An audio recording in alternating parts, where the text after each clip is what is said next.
Hi guys, this is Nadia Hilker. I'm playing Magna on The Walking Dead, and you guys are listening to The Walking Dead Talk Through. I hope you guys enjoy this podcast, and I'm sending all my love. Bye! Hello, my name is Cassie McClincy. I play Lydia on The Walking Dead, and you're listening to The Walking Dead Talk Through. Yeah! Hey there guys, I'm Callan McAuliffe and you're listening to The Walking Dead Talk Through on Talk Through Media. That's awesome. Thank you. Hey, I'm Lindsley Register and I play Laura on The Walking Dead. You're listening to The Walking Dead Talk Through on Talk Through Media.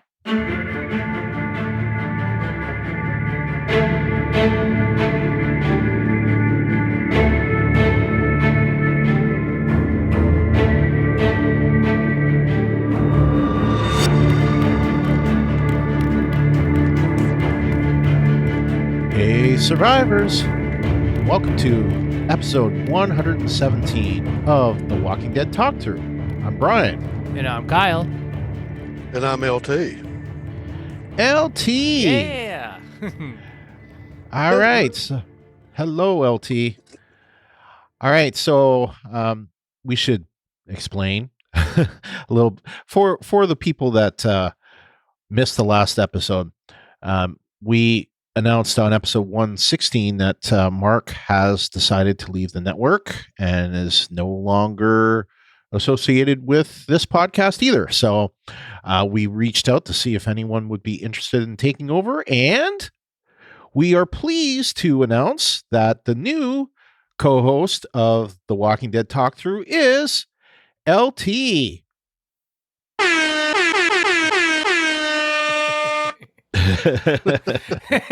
Yay! Yes. Thank you, LT.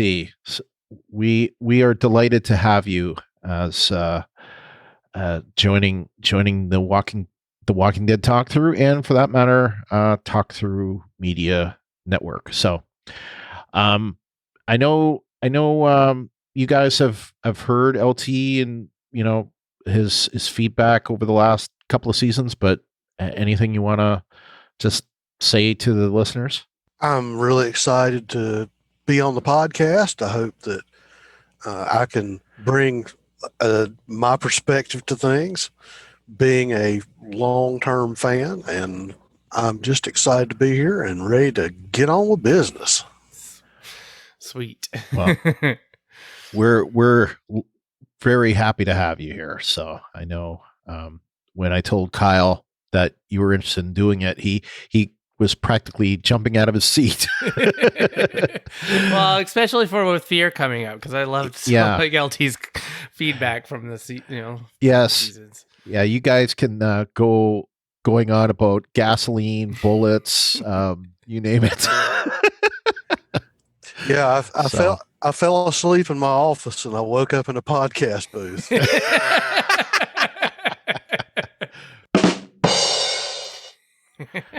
All right.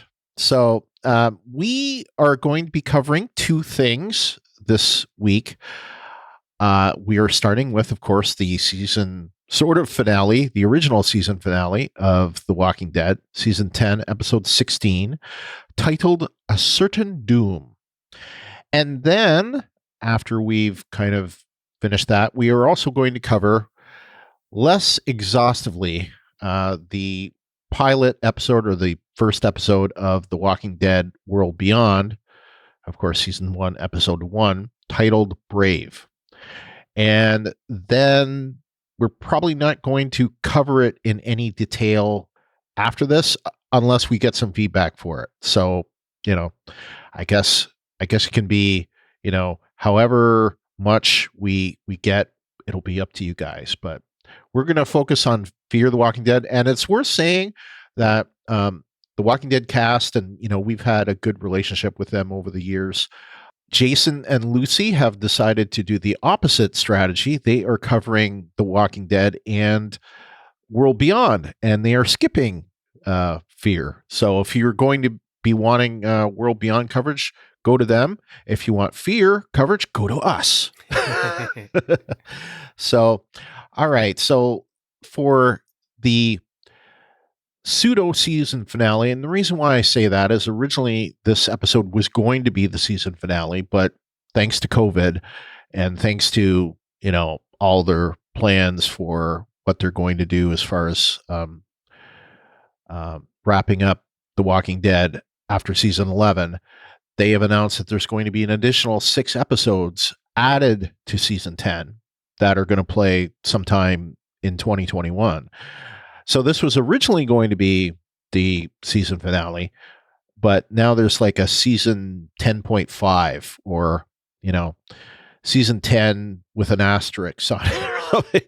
Anyway, so this episode has a story by Jim Barnes and Eli Journay and Corey Reed, and the teleplay is by Corey Reed, and it is directed by executive producer and longtime bigwig on The Walking Dead, of course, makeup guru extraordinaire Greg Nicotero.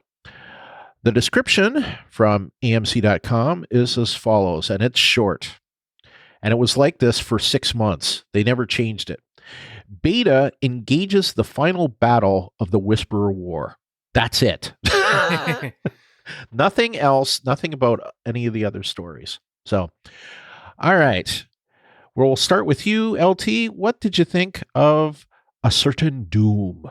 Well, I liked A Certain Doom.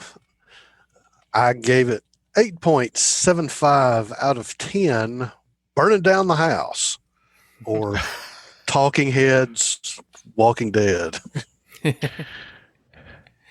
Yep. I should have had that ready. Darn it. Maybe I'll put that in. All right. Kyle, what did you think? Like I said when we're doing lower decks, it was just like my rating seemed to be based on emotions, and after all this time that we haven't had anything on TV to watch and missing out on the finale, I gave it my highest 10. Maggie's back, and she has a cool friend. Well, I am kind of in the middle between you guys, but I'm closer to LT's side than Kyle, your side. I'm going to give it a 9, and I'm going to give it a 9. Beatrice, you took the, I guess you made the ultimate sacrifice and sacrifice your ribs. Because, oh my God, they eviscerated her, didn't they? Oh, they eviscerated everyone. Well, yes, but they especially eviscerated her. Yeah, so. This was back to what's his face when Glenn did the dumpster Jesus. Oh, yeah. Nicholas. Yes. Yeah. It was something. Okay, so we have some listener ratings. LT, why don't you start? All right. Glennis from Toronto says 8 out of 10 beta I'd kill. And Deanna from Detroit gave it 8 out of 10. Finally, the finale has arrived. Renee from Atlanta gives it 6 out of 10. What in heck? With a lot of shrugging emojis. Emojis, yes. All right, so now it's time for Awesome Sauce. All right. Deanna from Detroit says, Gabriel's lone standoff against the Whisperers. He was kicking some Whisperer butt, then right when we thought he was done for, Maggie. Yep. Next is Glenn from Toronto. She says, Maggie being back and hugging Judith. The Masked Ninja saving Gabriel in the nick of time. And who is that? Herschel Jr.? Beta's killed by Norman and assist from Negan. And Alpha's mask floating down to end her era for good.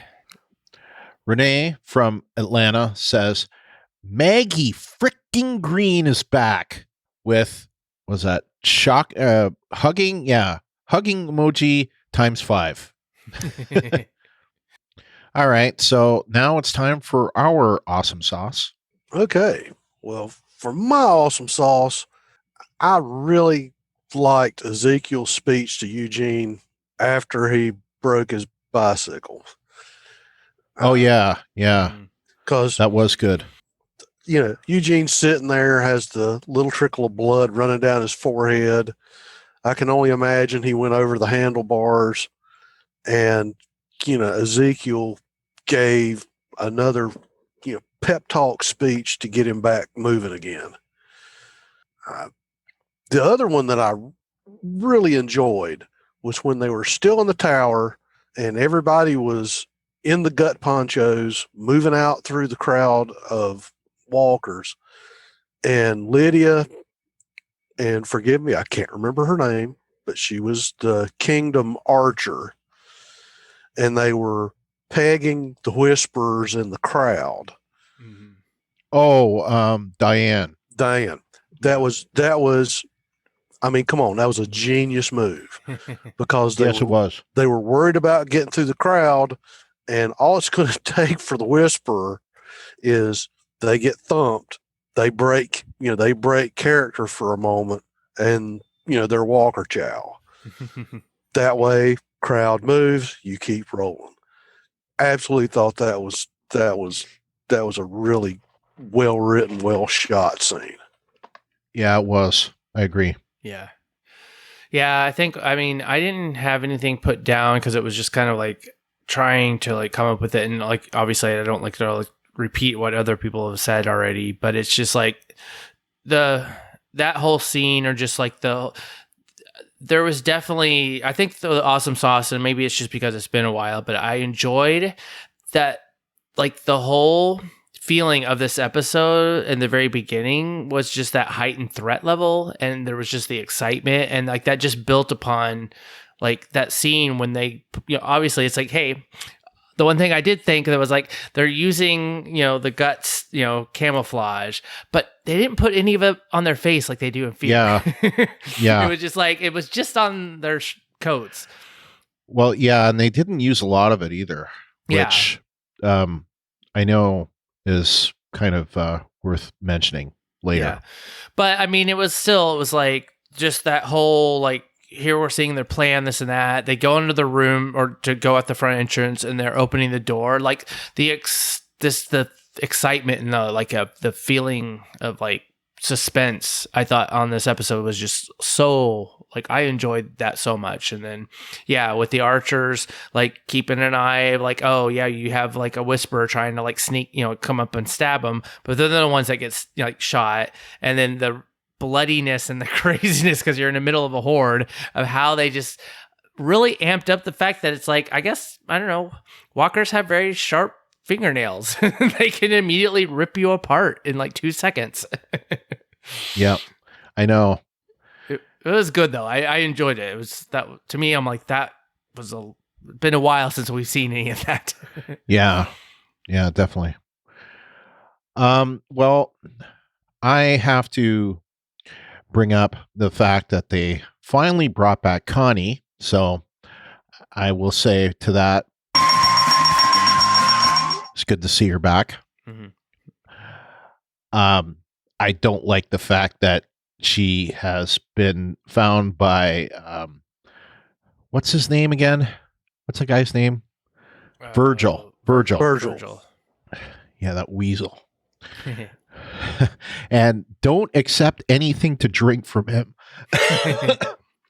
because it's probably going to give you a nice little like mushroom trip or something. Yeah. So anyway, good to see her back. I wasn't sure if we were ever going to see her back alive, because we know in real life she has been cast in a big role in a Marvel movie. So anyway, so that's good. Glad to see her back. Hope that there'll be some continuation of the relationship, or possible relationship, with Daryl. I would love to see that progress. I mentioned it in my rating. Beatrice's gruesome death was awesome. We haven't had a death like that in a long time. And and I guess the whisperer that also went down at the same time got a similar death. So those walkers, just like I said, they eviscerated her and the whisperer, and there wasn't much left to her. Like it was pretty much a very quick death once she went down. And she's like yelling back to Carol to take the backpack, and Carol quite rightly just kind of like looks away, because she knows if she tries to do that, she's dead too. And I also like the fact that Lydia was the one to go back and get it. So, which I didn't even realize at first that was Lydia. I'm gonna come right out and say it. At first, I thought that it was a whisperer that suddenly like switched ranks. Yeah, that's what I thought too. Yeah, but it was Lydia, and I love the fact that it was Lydia. I thought that was a great plot twist for that to happen, and I can totally see. I'm going to call it now, and this is we'll finally know if this is going to happen like 3 years from now. But I'm guessing that the third cast member of this new spin-off show is going to be Cassidy McClincy. I bet you any money that when this spin-off with Carol and Daryl comes about, Lydia is going to be one of the cast members on it. So let's see if I'm right when that happens.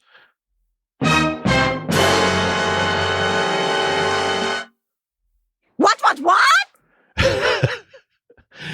But anyway, I'm going to be right. I just know it. Either she's going to either it's going to be she's going to be in the cast, or she will die just before the show starts and they'll have to deal with it. So we'll see. Second thing, or actually, I guess it's not the second thing. It's the third thing. And this is not part of the show, but sometimes I like to do this. I'm going to give an awesome sauce to Nicholas Cantu from the, and okay, if we were doing the World Beyond stuff as, awesome sauce and all that stuff, I would do it there, but I'll do it here just because it's awesome. He had a nice little podcast set up. He had, I recognize that there was a Samson microphone. I forget the name of it, but it's like a really nice microphone.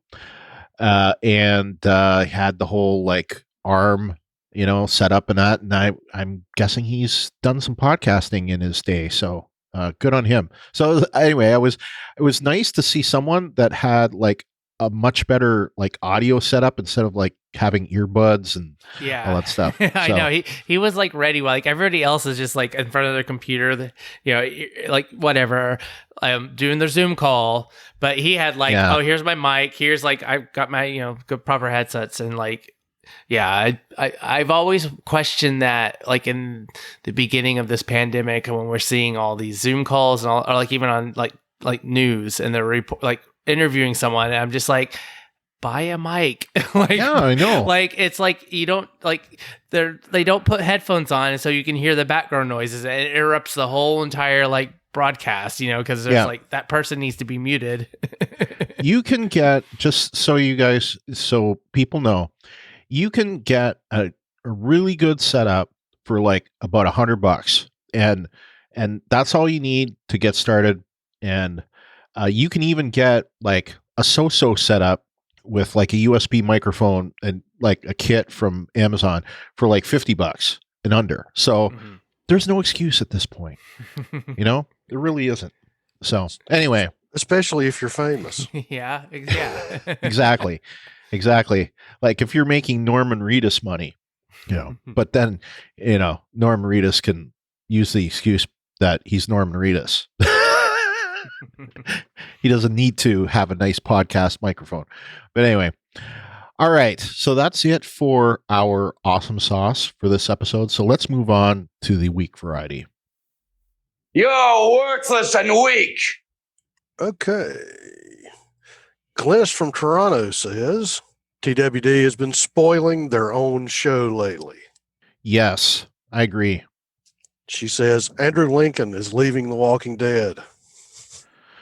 Okay, he already left, so I don't get it, Glennis. Why are you saying that? This is something from like what 2018, I think. Anyway, Well, Now, revealing Maggie's return beforehand. Yeah, they kind of spoiled it. they did because they had that preview, and unfortunately, I don't think they completely knew the fact that that preview, that opening scene would like be sitting there for 6 months. right. 6 effing months waiting, literally 6 months that we had to wait. So I think that has something to do with it. She goes on to say Angela Kang on Zoom stating Maggie and the masked person are connected. Okay, so I know what she's talking about because I saw this. There was a Talking Dead that happened the week before the episode. Yeah, and on it, Angela Kang mentioned it. So yeah, she spoiled it. So yeah. She says, and knowing Carol wasn't going to jump as the Daryl and Carol series is waiting in the wings. Yeah. Have to agree with that. Yeah, Well, yeah. that is a problem. I mean, anytime that Carol and Daryl are in peril now, you just know they're both gonna survive. But you Right. kind of knew it anyway. Right, but then it kind of made, like, because of the fact that it's been like, oh, if this happened when it was supposed to, whatever. But it was like, oh, we had 6 months to basically like, oh yeah, we know. Oh, now there's a spinoff. It's like, okay, now we already know. Like, kind of reinforcing that what we already knew. It's like, yeah, they're probably safe, to being like, okay, now they're very safe. They're very, very, Right. very safe. We always had those fears that Carol might go, or like something might happen to her. But now it's like, yep, they're fine for the rest of however. Yeah, but I mean, the thing is, those two have a plot device shield, but we don't know about any other ones, any other character. Like, for example, Negan. Negan could be in the new series. He could be in the Tales from the Walking Dead, the other series. Mhm. He could be dead, in season 11. We don't know. So Jeffrey Dean Morgan doesn't have a plot device shield. No. Yeah. So, that's good. And practically no one else, has. For that matter, like Kari Payton, he has cancer. And, well, not Kari Payton, but Ezekiel has cancer.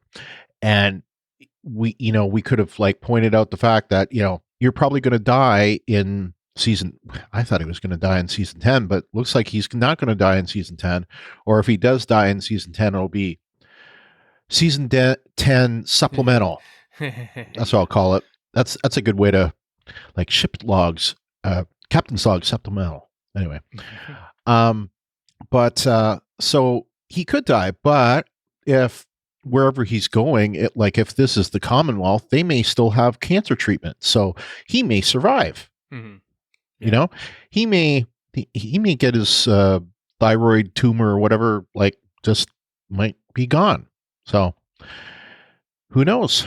Who knows? So yeah, so he may be still around at the end. We don't know. So maybe it'll be Ezekiel and Daryl fighting over Carol in the new show. Oh, well, probably not, but yeah. But yeah, we don't know. Her last comment is they're trying too hard to keep viewers, get new viewers, and get viewers back that have been lost. And as a result, it removes the surprise, shock, and awe element. Oh, well. And there's a frowny emoji. Well, yes. And I would agree with that. And they have lost the will to kill people. Yep. Mm-hmm. And I don't know why that is, but part of what I was going to bring up in my weak sauce, but I'll bring it up here because it fits. The only one that they killed from our side were no names, people that we don't even have a name for, and Beatrice. Okay. Now, let me give you a little story on Beatrice. The last time we've seen Beatrice was the episode that Rick pseudo died. Like the last episode of Rick, season 9, episode 5. Okay. We did not even know that she was alive in this time, right? So we knew that she was still alive like 2.5 years into the apocalypse, but until this episode, we did not know that she was alive 10 years into the apocalypse. So that's not so good. And the other people that died, again, we don't even know who they were. They're just nondescript, they didn't even kill like what's his name's girlfriend? Luke's girlfriend. What's her name again? I can't think of it. But they didn't even kill her. They didn't kill anybody. Yeah, there were people that they could have killed. None of them I would have wanted them to kill, but they didn't kill Gabriel. Now, Gabriel in the comic died in similar circumstances. Yep. But he didn't die here. Instead, he was saved by the ninja. And we don't even know who the ninja is because the ninja is just someone that isn't even in the comic from what I understand. Yeah. So anyway. Kind of another Michonne. Yeah. In a sense, but yeah. Think about it. That the last big killing was the Pikes, maybe? Yes. Yeah. Well, and that was a big kill. I mean, there were some like big characters that died, and some annoying characters. Henry. But yeah, I mean, they killed Enid, they killed Tara, they killed Henry, and there were some others as well. Some that were not as big, but they went through, they've gone through for years, and they'll kill 1 or 2 or 3 through the course of a season that, somebody would get caught out in the open, somebody would do something stupid, they'd get killed. Then we had that little lull. Then I think after you had Negan killing Abraham and Glenn, I think a lot of people got really upset that the big core folks got killed. And I think that the backlash from the Pikes was also part of that. So maybe they're to the point where they're kind of skittish to pull the trigger. I wish they were. Yeah, but I mean, I don't know.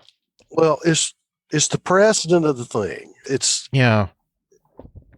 They have to kill. I mean, unfortunately, they need to kill, and it is part of the show. It's Right. like it's like Game of Thrones in a lot of ways. I mean, people died on Game of Thrones, and you expect that.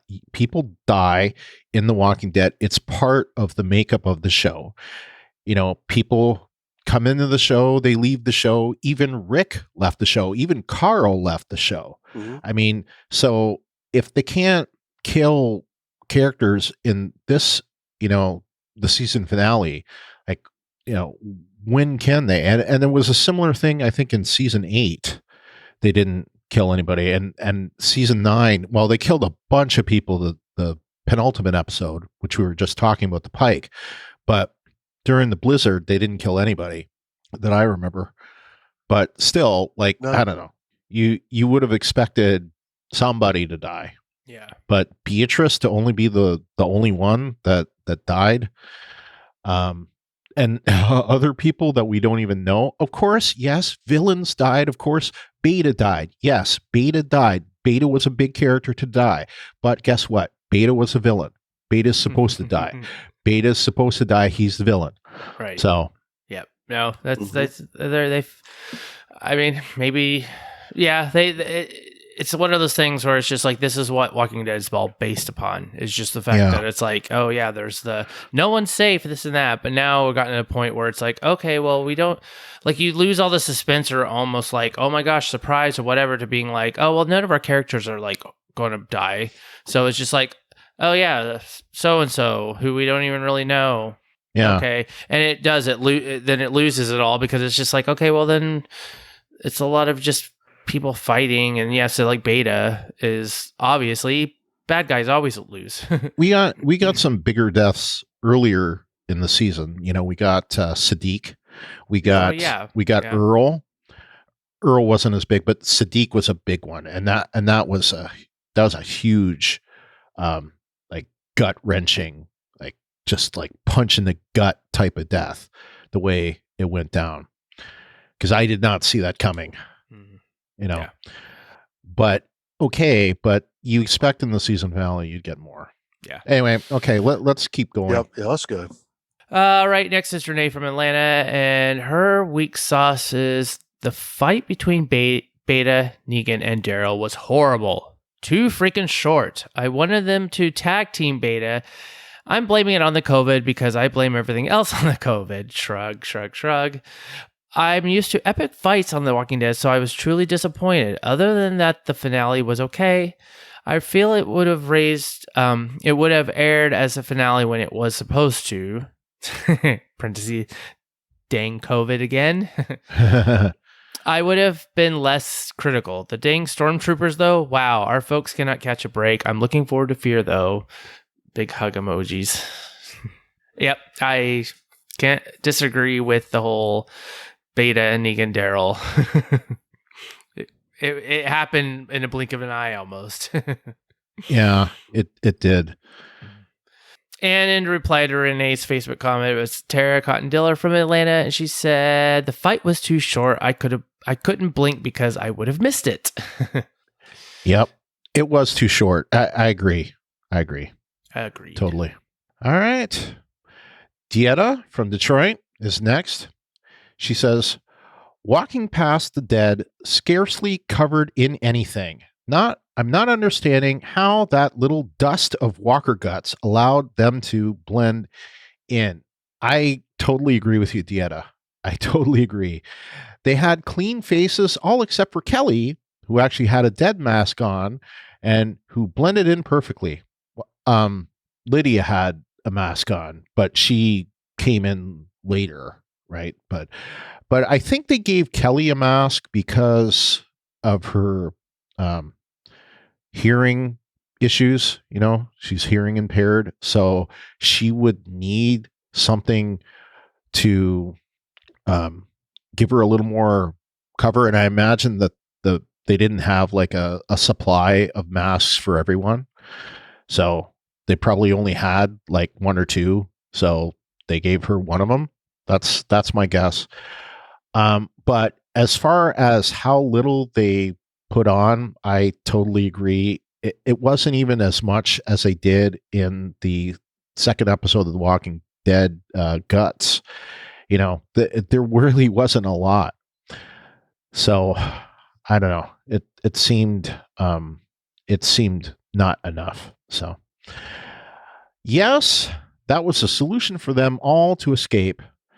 Just pretend to be the Whisperers by wearing the dead faces. Like they solved the problem except for the kids.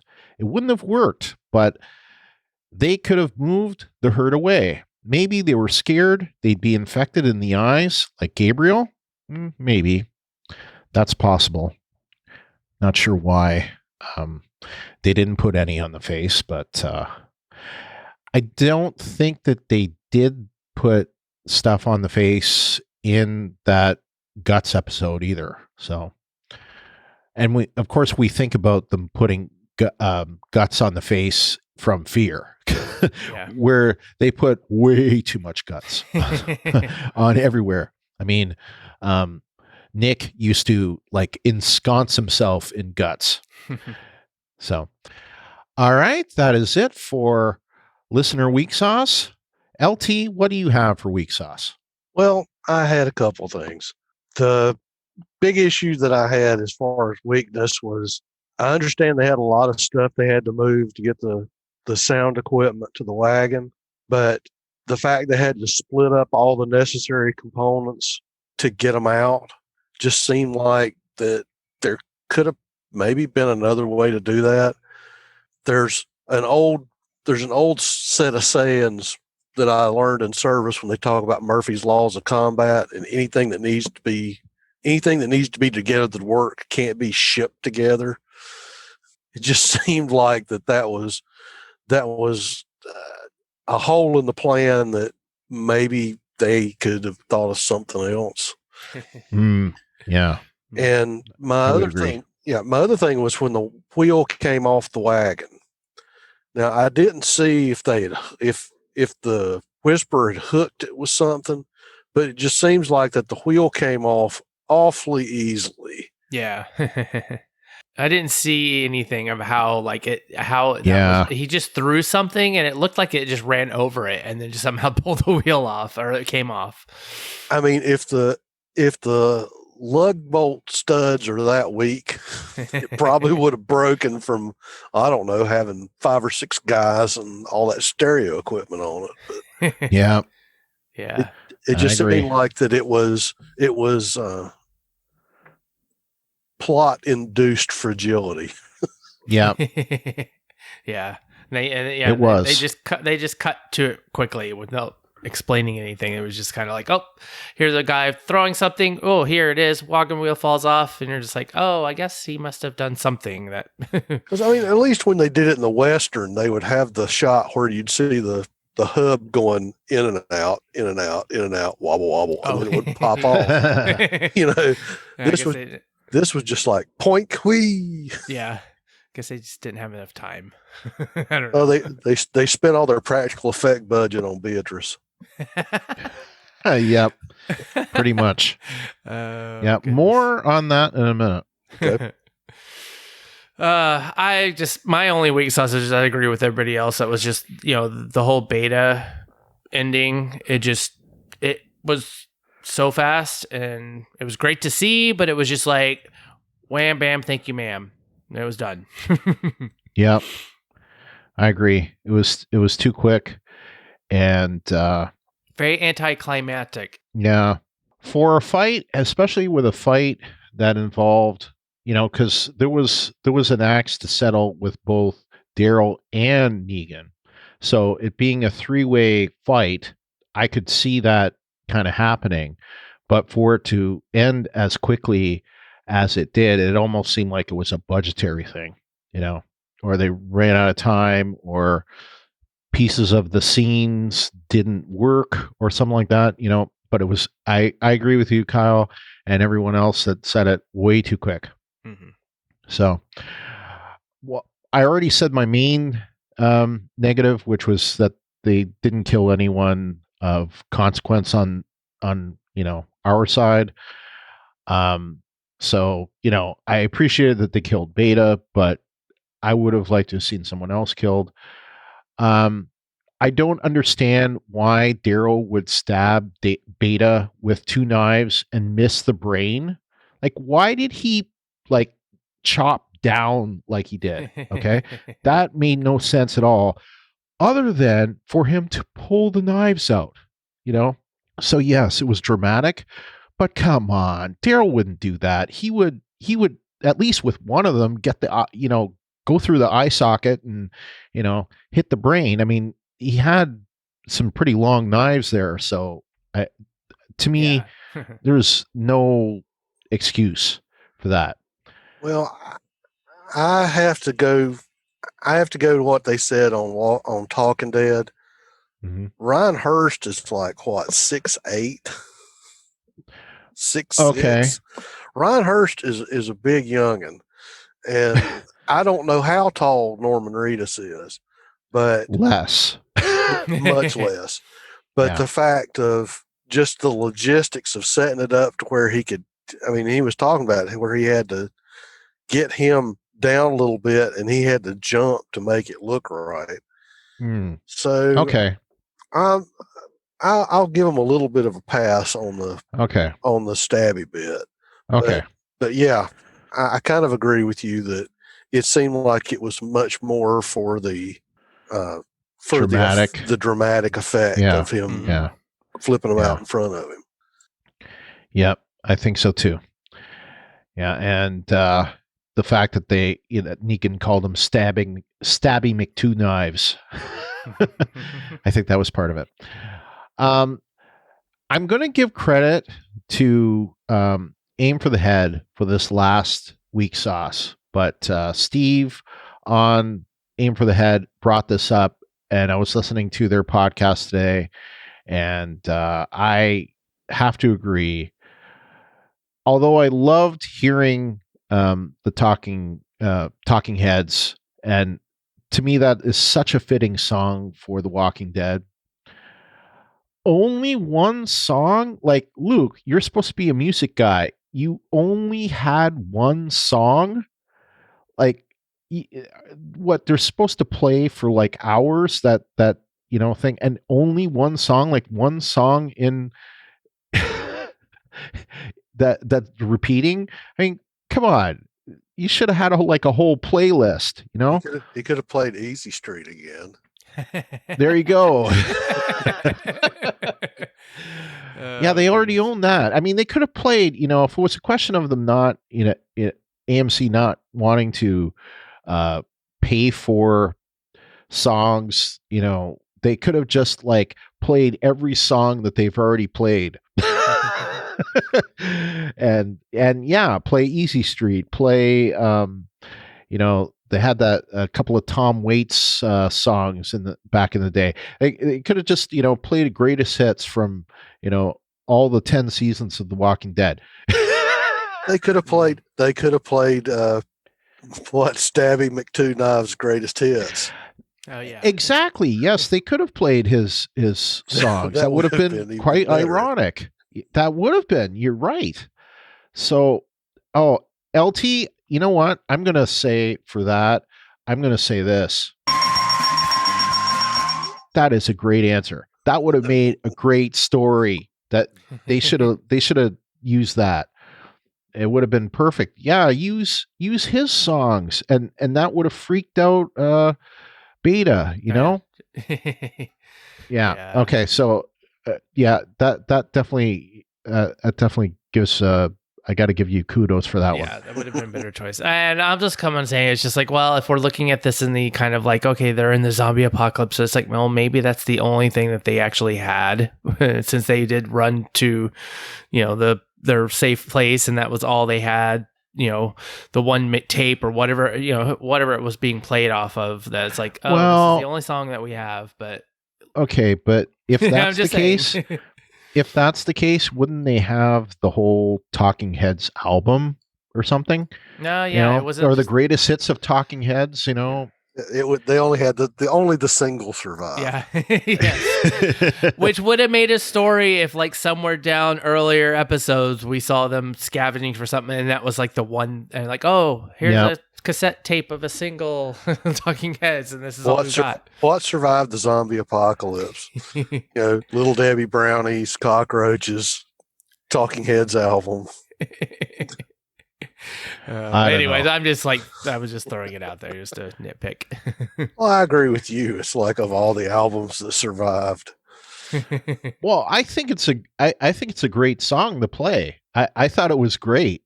But then when you start thinking about it, and it's like, that's the only thing to play. Yeah, for however many hours until it got dark. Yeah, to me, it sounds like there's a conspiracy out there. You know what I'm saying? There's a conspiracy, a C-O-N conspiracy. If The Walking Dead was still getting 16 million an episode. They probably would have gotten a whole bunch of other shows, but since it's getting 3 million, that's probably why. Anyway, all right, so let's move on to our what sauce. What? We only got one what sauce from our listeners, and that is from Dieta from Detroit. She says, I don't know. I felt like this episode was all over the place, but I did enjoy it. The tag team killing of Beta by Negan and Daryl was also awesome as well. And now we can say goodbye to the Whisperers.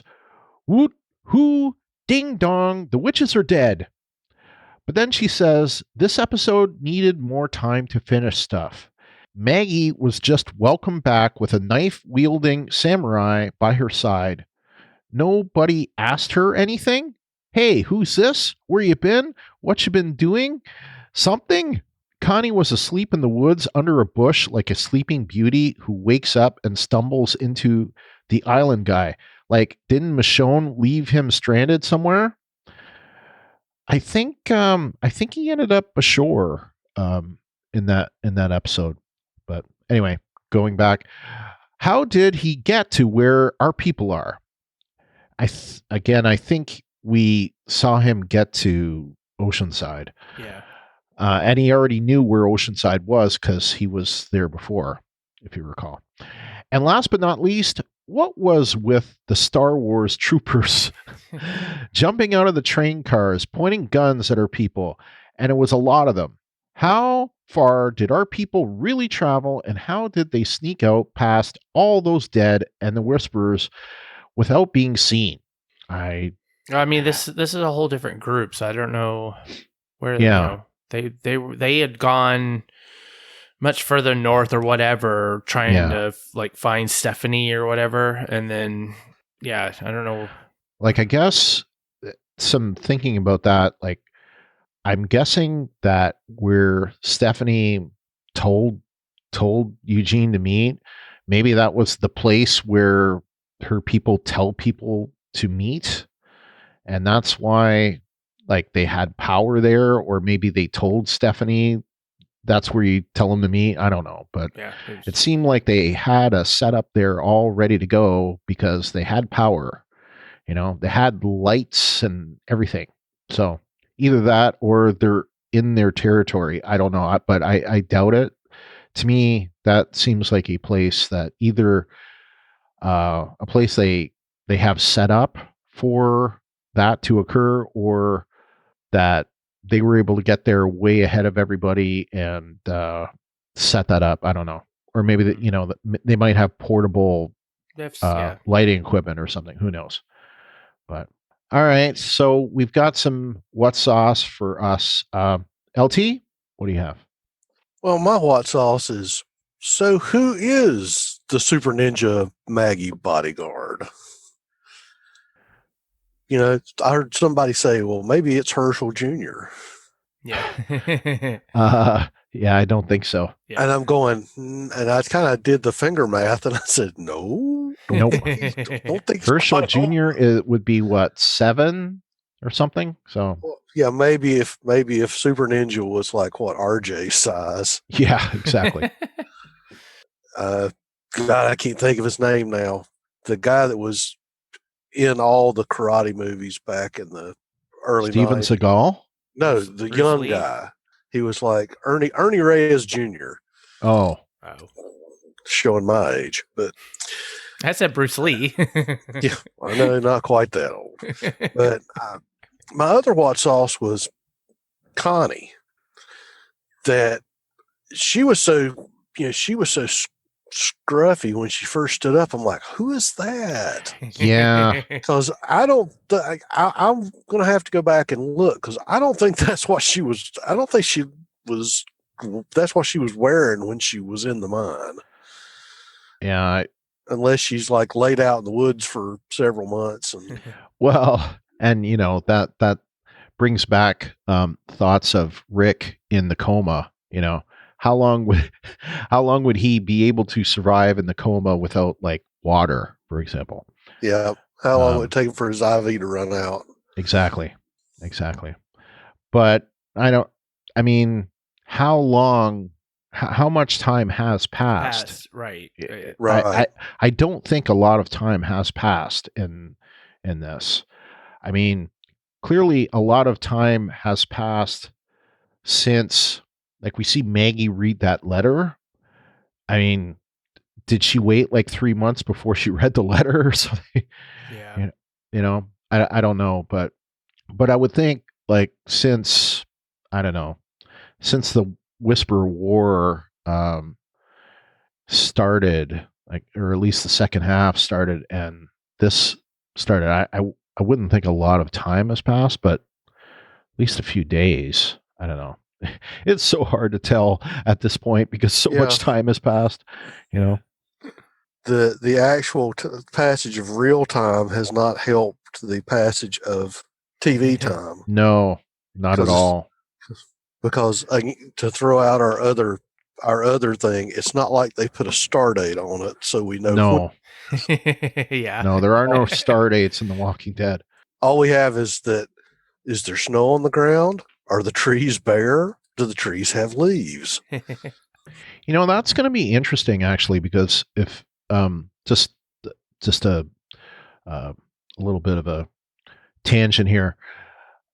When supposedly they're going back to shoot pretty soon, and if that's the case, they're going to be shooting in probably like October, November, December.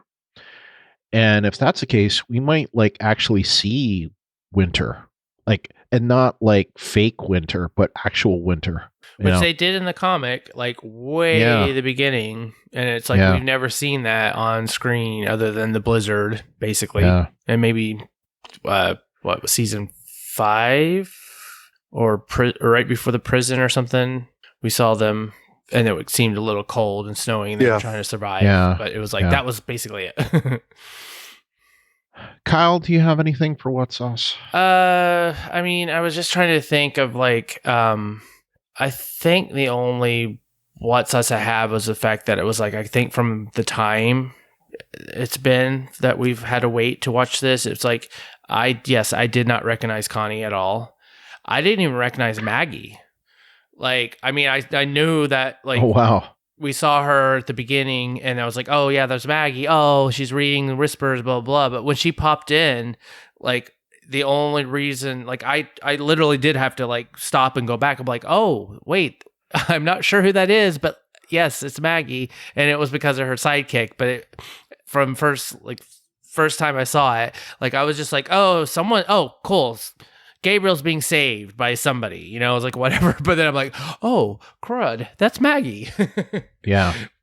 Yeah. So that's my what. Yeah, that was just it. There's just time that we've been living through. And it was just like, I totally had forgotten what they looked like. Well, and Maggie looked a little different, I would say. Yeah, she did. Yeah. Longer hair, just different kind of clothes, whatever. Yeah. It was just. Which, makes sense. I mean, supposedly 7.5 years have passed since the last time we have seen her. Well, in theory, so although like people like Daryl and Michonne don't look like they've changed much, but one thing I can't help but think, and where this is in relation to, well, I guess at this point they don't live anywhere. They have to, whether or not they're able to reestablish Alexandria as the place to live, who knows? But I can't help but think, with them putting all those walkers, down the cliff, they've just poisoned their water supply. Or somebody's. Yeah. And I know I'm not the only one, the only podcaster that's come up with that one. But and I mentioned this earlier, but I'll highlight it here again. I did not realize, I was very confused, in fact, that it was Lydia that retrieved the backpack. I didn't. When I first saw this, and even in the second watch, I did not clue in that this was Lydia. I was thinking that it was someone from the Whisperers that switched sides in the middle, and it may have only been in Talking Dead that it's kind of like, oh, that was Lydia. Oh, that makes sense now. Or maybe at the end of the episode, I don't know, but it was just like, I didn't even realize that it was her. So I guess that's a what sauce, just because it could have been a little more obvious that it was her. So it could have been better. So, all right. That's it for our what sauce. So let's move on to our sad / aw sauce, because we always get both definitions. So here we go. Aww. And for aw sauce, we've got Deanna from Detroit. saying Carol and Lydia helping each other realize their purpose. And it's, I'll say, crying sad emoji, crying sad emoji. Yep. Yep. Well, that was it for our listeners. Salad sauce. And you kind of expanded on that, it looks like. Yes, I did. My sad all sauce was they had so many tender redemption scenes that they all paid off. But, you know, at the end, after everything had happened, you know, Negan and Lydia had their warm hug. Carol and Lydia at the cliff had their warm hug. And Carol and Daryl kind of got squared back up after the drugs and all the other stuff that happened between the two of them. Yeah. So it was just sort of the neat bow on all the interpersonal conflict we had with the good guys. All right. What about you, Kyle? Yeah, I mean, more of the awe at the beginning of it when it all started, and like what, you know, Gabriel like went up to the two kids that were like kind of like, oh, we're afraid, or like what's going to happen now, or whatever, and it was kind of his pep talk thing. But I thought it was cute that he was just like, oh no, but we have like I can't remember exactly what he said, but he, you know, put his hand up and he was like, oh no, but it's like he was like, but we have, and he was like, Alexandria, Hilltop, Oceanside, and the Kingdom. But then they're like, well, who's the fifth? And there was like, I forgot what he was said. He was just others. The others, yeah. Which, like, did he know something with Maggie or whatever? Or he just being like, hey, yes, we have, like, I don't know. That was just like, I don't know. It was cute because the kids were just all looking so scared, and he was just like, oh, doing his Gabriel, like, I'm going, you know, like, here's my pep talk or whatever. So I don't know. I was like, oh, that was really cute to start the show. Well, I mean, there are others. I mean, it could have been Michonne just as easily. It could have been Rick. Yeah, right. It just okay. They don't know Rick's alive. No, but I mean, yes, there's always somebody, you know, like that they've had an. Yeah. Anyways. There's only one thing I can think of for sad. It's not sad, but it's awe. Was the meeting between Maggie and Judith. And I thought that was kind of awe. So, because you could see that Judith was happy to see her, that she recognized her, even though she was very young when, you know, we don't even know how long it's been since she had seen Maggie, but she definitely seemed to be happy to see her. So, yeah. All right. And now it is time for feedback. So, Rick, what do you have to say? We can talk about it. Done talking. Time to listen. Oh, shut up, Simon. All right. So we've got a voicemail from Renee from Atlanta. Here we go. Hi, my name is Renee Murray. I'm calling from Atlanta, and I'm calling back the Walking Dead Talk Through Facebook page. Okay, it's like, seriously, I'm so freaking disappointed. I mean, I am super excited that Maggie Green has returned and she has stayed today, because I really thought that Father Gabriel was going to be a goner on this episode, but he's still here. But like, seriously, Beta, like, I'm flabbergasted. I'm like seriously, blink and it was it. It was like, I couldn't, like, what happened? Like, they were supposed to fight. I was expecting Negan and Bagan to throw down, and it was like, boom, bam, it's over. It's like awful. And I'm just going to blame it on the COVID, because that's what I blame everything on. So I'm just going to stick with it, and hopefully it's going to get better. I mean, I'm super excited that all of our guys survived, but I'm over Carol. It's like, Carol, jump off the cliff already because you're so freaking annoying. But I mean, just please, Walking Dead, get better. And I miss you guys. I'm sorry that, is it Mark? I think you said that Mark is not going to be on there any longer. But anyway, I still love you, Brian and Cal. Okay, talk to you guys later. Bye. Well, thank you so much, Renee, for your voicemail. And Thank you for all your feedback this week, especially. It's been good to get so much feedback for the return of The Walking Dead and The Walking Dead universe. So I do agree with you, though. Beta's death wasn't as climactic as it should have been. Like, it was too short. Yeah. And I don't really know why it was so short, you know? If you think about it, the fight that Daryl had last season with Beta in that, like, elevator shaft, or, you know, that ended with the elevator shaft, that was probably a longer fight than the fight that we got this episode. Mm-hmm. That's what I was going to say. Yeah. The big Daryl Beta throwdown in the apartment building or the office building was a much bigger fight than this last one. Yeah. Why, though? Why was that? Because of the COVID. You know, another thought, you know, we had whatchamacallit, we had World Beyond after it. I mean, maybe they edited some of it out because One I wonder. You know, they didn't want the episodes to go like 2.5 hours or something like that. I don't know. They already started them weird.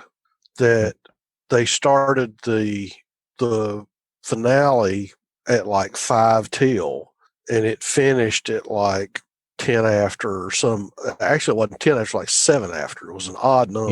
Yeah. I didn't start watching the finale like on live TV until it was a few minutes in, because I had watched it already on Premiere. So I kind of, and the first part I had seen like 500 times. That preview scene, I had probably seen it like 10 times. So I wasn't like in a hurry to join the episode. So I joined the live episode a little late. But you know, when I came on, it was just as the Act 1 was starting. But yeah, it was I don't know. I don't understand it. So I agree with you, Renee, and I think all of us do. Yep. And I think part of it, the reason why I think it was so disappointing for you, and I would say, I mean, I think I'm giving it a little bit of extra leeway, and Kyle, with a 10, I think you are too, because we've been so like thirsty for good TV. You know, there's been such a drought of good TV over these last 6 months, that, you know, now that something's finally on, you know, we're like giving it a little bit of like bonus points almost. Yeah. You know, I would amend that to say good new TV. Good new TV, yes. Yeah. I mean, if you think about it, like literally the episode was going to air the week after the last episode that we saw. And that just, like, literally, it was 6 months ago. Yeah. Yeah. You know? So, and it does beg the difference. Like, if we watch this as the way it was intended, like, then maybe that, you know, would have come off differently. But I do feel like that, because they did say that, like, they didn't air it because it was still in post-production. So it's like, depending on what was still needed and like whatever like shots that they had, who knows what the choices they made to just kind of like get this going. And here's the thing. Okay. So The Walking Dead, and this isn't true for Fear, and it's not true for World Beyond, but The Walking Dead proper is one of the few shows that is still shot on film. So there may be additional like time that they require to do certain post-processing. I don't know. This is just me like hypothesizing.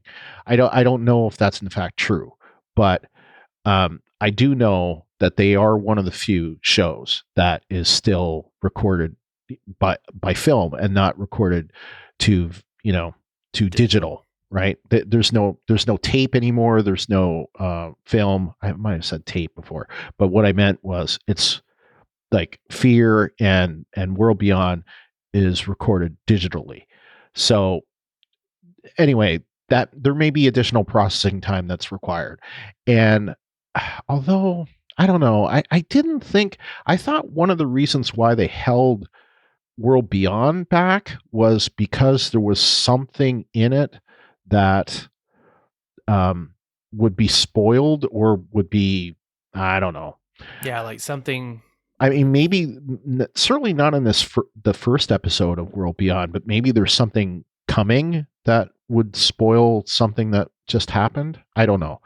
But anyway, the fact of the matter is that at COVID, and you're right, Renee, blame it on the COVID.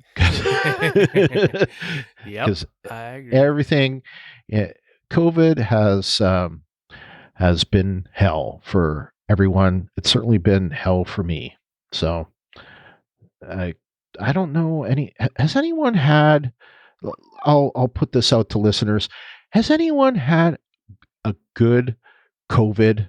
Because I don't think that exists. But if you've had a good COVID, if things have been great for you, I'd love to hear it. All right. Anyway, thank you so much, Renee. And we'll hear from you when it comes to World Beyond. So, all right, let's move on. All right. Glenn from Toronto says, I didn't even make the connection that was Connie on the ground wiggling her fingers and wondered, who is this new character? Only later reading through the comments on the Walking Dead Talk Through Facebook page and on the Talking Dead show, I had the aha moment. It was clever to make it look like anyone who had turned up and was waking up to be a walker. I hope Virgil will help her and not imprison her like he did with Michonne to prove he's made a personality change for the better. I hope so too. I do not want to see that. Yep. She goes on to say, the great Pied Piper wagon leading the dead heads with burning down the house by the talking heads. Since Beta was hallucinating that the walkers in Alpha's head were talking to him. Don't know if it was intended wordplay with the Walking Dead, the Talking Dead, and the Talking Heads. I don't know, but it worked. It worked. Okay, can't blame Carol for not wanting to get close to Lydia. She hasn't had any luck so far with kids getting close to her, as they all seem to die. So true. Look at the flowers. I did appreciate that Lydia was very quick to say, "Look, I don't need a mom." Yeah. In other words, I don't want you as a mom. You kill. No cookies, please. People that take you as a mom, they end up dead. Okay, and the last comment is Star Wars visited The Walking Dead with the stormtrooper-like soldiers that caused Eugene's tears to turn from sadness to fear. Stephanie to calm the scene in season 11, episode 1 then? Mm-hmm. Yep. His radio girlfriend's still out there. Yep. It could be, or maybe season 10, episode 17, or season 10, 10.5, whatever. I don't know. I like season 10 supplemental. Yeah, I like that too. Yeah. All right, well, next comes from Steve Cutter Blades, and he says, Lydia gains redemption by saving the day with a backpack, leading the walkers to the cliff, and, unknown to the rest of the group, keeping Carol from doing something unnecessary.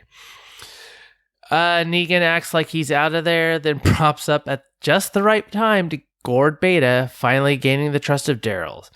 Did anybody really think Uncle Negan was going to leave Judith behind with that kind of threat around? That's a good question. I don't know. I mean, I don't know either. Yeah. It's like it. He's got to be around for when they have the Maggie Negan confrontation of why is he out wandering around. Yeah. It's just whether or not it's just like, is he more for Lydia or more for Judith? It's like, because Judith is not part of the comics. And there's Oh yeah, definitely. Yeah, that's right. And that's a Carl-ish, obviously, angle on that end, but it's like Lydia. I don't know. It's kind of an interesting thing to think about there. Well, he goes on and says Maggie and her steel masked ninja, he's with me, walked in at just the right moment to save Gabriel. Not to mention old metalhead saving Aaron and Alden, which true. Connie is alive. That was Connie, right? Good. We're not the only one. And the final scene. This was The Walking Dead. The only thing missing, being that this was a season finale, was a major character's death. Not that I mind. I love our team, but those bite moments, the shocker where a key player suddenly goes down for good, are also the bits where they tug at our heartstrings and keep us invested in our crew. Definitely would say I'm highlighting that, Steve, because it was I think what we were just talking about before was the fact that it's just this is The Walking Dead, they had these moments where it's every season where it's we don't know who's going to not make it, and then they do one of our favorites or whatever characters on that season gets ripped away from us, and it does make it hurt. I think one of the biggest deaths that I keep always being reminded of, just in the sense of that feeling, and that was kind of the shocker, this and that, it was season 1 with Andrea losing her sister. It wasn't that we really got, well, we did get to know her, but it was just that moment was such a really ripping your heart out, just to see that loss and to see Andrea react. Yeah. And it's kind of where we haven't really, we have gotten that in, some characters and some arcs or whatever, but it was just that scene and that whole feeling. I haven't felt that way in a very, very long time. So yeah, I would agree. And that is it for our, listener feedback. So, LT, looks like you have some additional notes that we didn't hear. So, what do you have? Yeah, my last thing, that's just me being pedantic, was, so where'd Gabriel get the shotgun that worked with ammo? And it was very pretty and very clean and pristine. So he was just saving it. and that could be very well it. But we've gone for since when they had the jump from when the bridge blew up to when they came back, pretty much there were no firearms, that they had all gone to bows, pikes, spears, swords, axes. And then for all of a sudden, he's standing in there in the tower and he's got this beautiful, shiny Mossberg pump shotgun with ammo. And I'm just kind of going, wait a minute. The Oceanside must have had their little special, special, only, members only, the club. Only. The super stash crate that they kept locked up in case of emergency. Yeah. And my only other thing was, I've jokingly referred to them as the first order troopers, but the guys in the white suits at the train yard, they've obviously still got guns, and they've got body armor and helmets and stuff. So does that mean we're going to end up with some pocket group that has managed to keep their tech, keep fairly intact, still be healthy, have food, have weapons, maintain their security?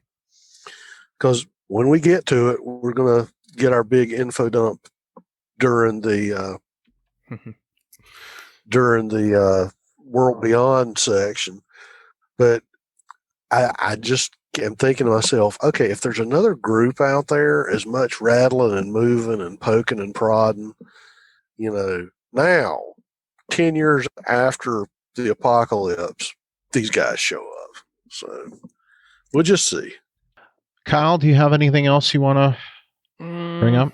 Nah, nothing that comes off the top of my head.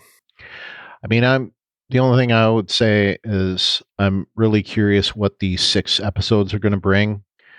From what I understand, they're going to be shot differently. They're going to be shot like COVID safe, as they, and I'm doing air quotes as I say it.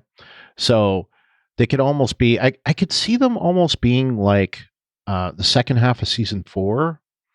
If you remember how that was shot, there were like these little, I don't know, there was pairing up of people that they would have. Like, we saw like Daryl and Beth, and we saw like Carol, Tyrese, and the kids there. Like, it was, I could see them doing that. But I also know that supposedly this is going to, happen in 2021. When we're going to see it, I don't know. I'm thinking we're probably going to have to wait another 6 months.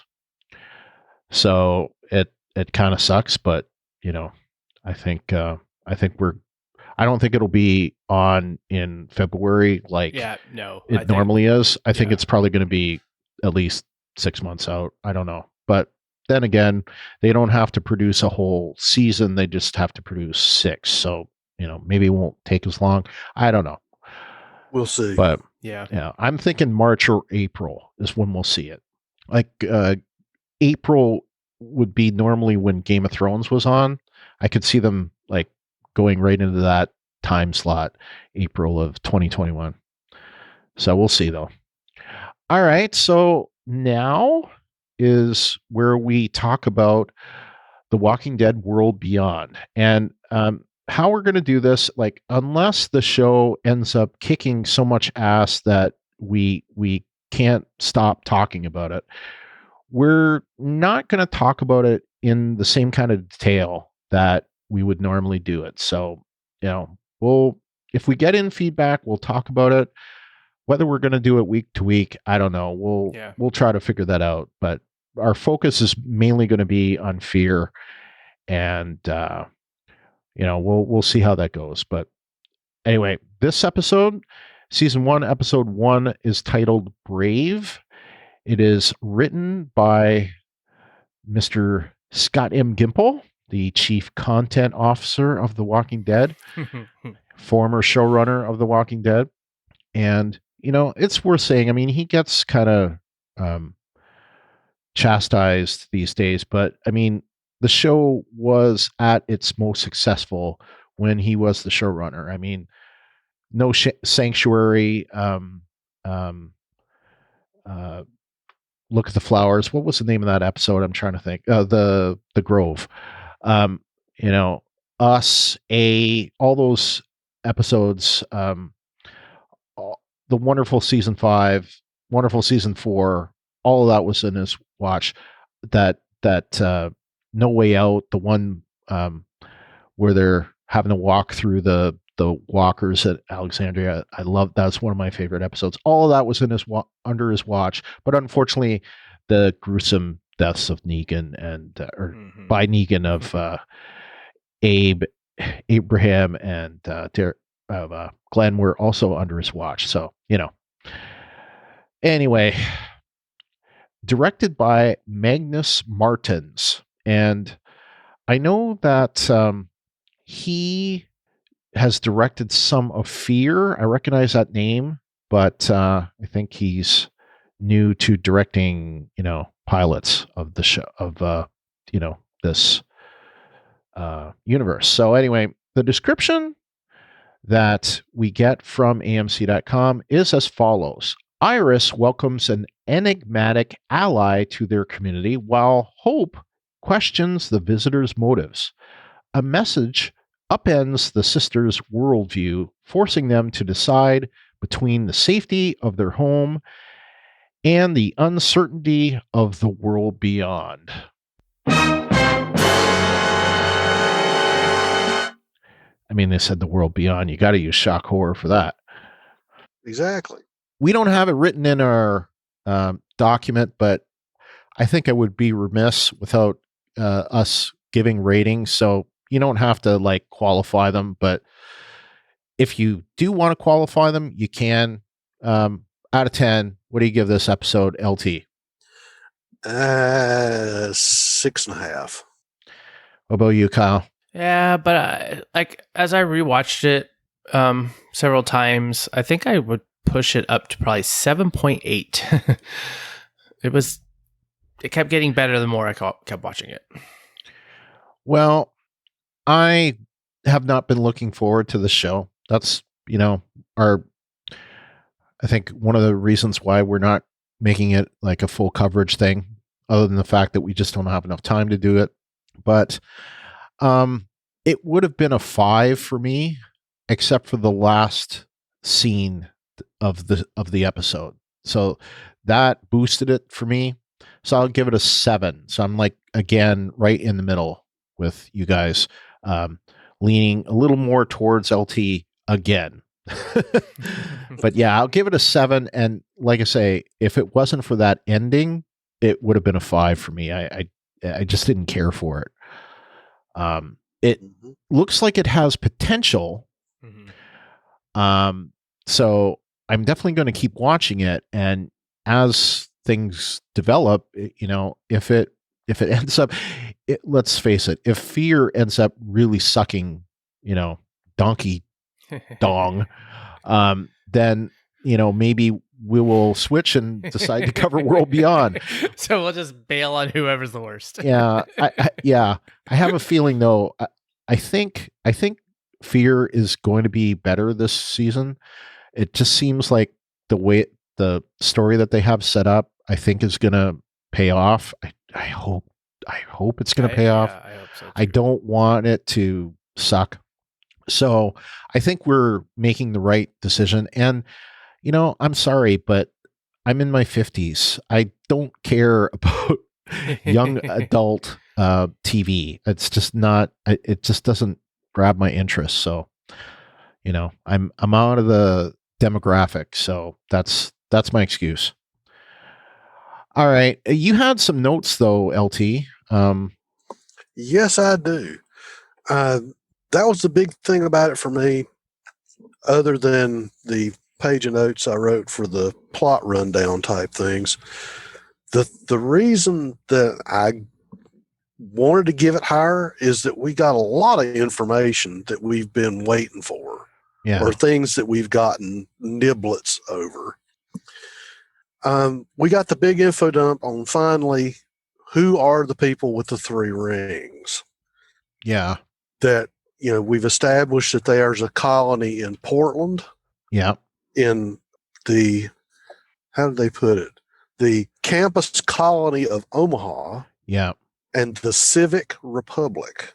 So the CRM group is the Civic Republic military. That's what it seems like. Mm-hmm. When Iris was talking about things, they referred to the big onset of the zombie apocalypse as the night the sky fell. And later in the episode, when they have that whole run with the crashed aircraft, it kind of makes me wonder what all happened on when they considered the official night everything went haywire. Because when we watched Fear, it just seemed like it was a slow progression, that it wasn't like a meteor hit and everything went berserk from there.